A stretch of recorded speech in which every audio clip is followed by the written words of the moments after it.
வணக்கம். தமிழாரத்தின் பிரதான செய்திகளோடு இணைந்திருக்கிறீர்கள். முதலில் தலைப்புச் செய்திகள். மாவீரர் நாள் நினைவேந்தல் கைதுகள். பொது பாதுகாப்பு அமைச்சர் வெளியிட்ட தகவல். இனப்பிரச்சினை குறித்து எதுவுமே பேசாத அனுர. நாடாளுமன்றில் ஸ்ரீதரன் விசனம். ஒருதலை பட்சமாக செயற்பட வேண்டாம். டில்வின் சில்வாவிற்கு பதிலடி கொடுத்த மனோ கணேசன். கொழும்பு அடுக்குமாடி குடியிருப்பில் ஆஸ்திரேலிய பிரஜை உயிர் மாய்ப்பு. நியூ ரங்கனாஸ் தங்க சுரங்கம், Markham and Steeles, 6055 Steeles avenue east, C102. தொடர்பென விரிவான செய்திகள். அண்மையில் கைது செய்யப்பட்டவர்கள் தொடர்பில் நாளை நாடாளுமன்றத்தில் அறிக்கையொன்று வெளியிட உள்ளதாக பொது பாதுகாப்பு அமைச்சர் ஆனந்த விஜயபால அறிவித்துள்ளார்.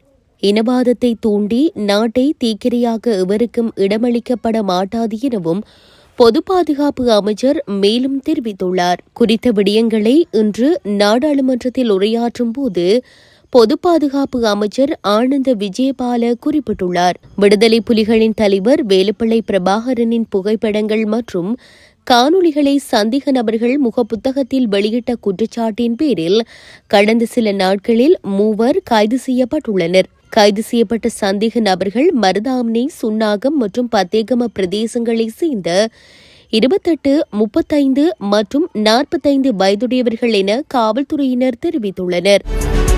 ஜனாதிபதி அனுரகுமார திசாநாயக்க ஆற்றிய சிம்மாசன உரையிலே 80 வருடங்களாக இந்த நாட்டில் புரையோடி போயுள்ள இனப்பிரச்சினை குறித்து ஒரு வார்த்தை கூட பேசாமல் விட்டது கவலைக்குரியதென இலங்கை தமிழரசுக் கட்சியின் யாழ் மாவட்ட நாடாளுமன்ற உறுப்பினர் சிவஞானம் ஸ்ரீதரன் தெரிவித்துள்ளார். நேற்று நடைபெற்ற 10வது நாடாளுமன்றத்தின் முதலாவது அமர்வில் உரையாற்றும் போதே அவர் இவ்வாறு குறிப்பிட்டுள்ளார்.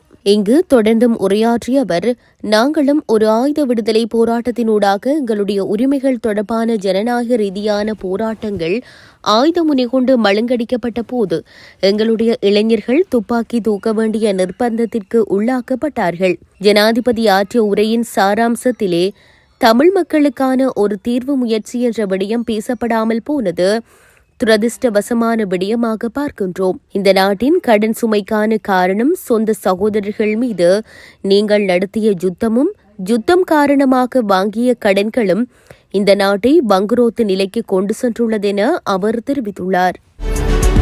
மாகாண சபையை அகற்றியே தீருவோம் என்று ஒருதலை பட்சமாக ஜேவிபியின் பொதுச் செயலாளர் டில்வின் சில்வா கூறுவது ஏற்புடையதல்ல என தமிழ் முற்போக்கு கூட்டணியின் தலைவர் மனோ கணேசன் தெரிவித்துள்ளார்.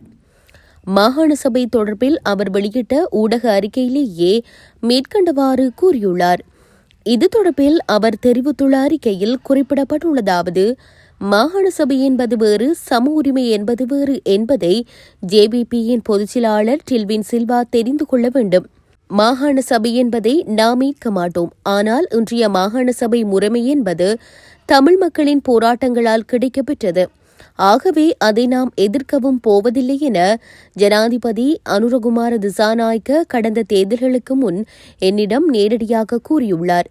இன்றும் பல தமிழ் தலைவர்களிடமும் அவர் இந்த கருத்தை கூறியிருப்பதை நான் அறிவேன். இப்போது மாகாண சபையை அகற்றிவிட்டு அதற்கு பதில் நாடு தழுவிய சம உரிமையை தருவோம் என தேசிய மக்கள் சக்தி தலைவர்கள் கூறுகின்றார்கள்.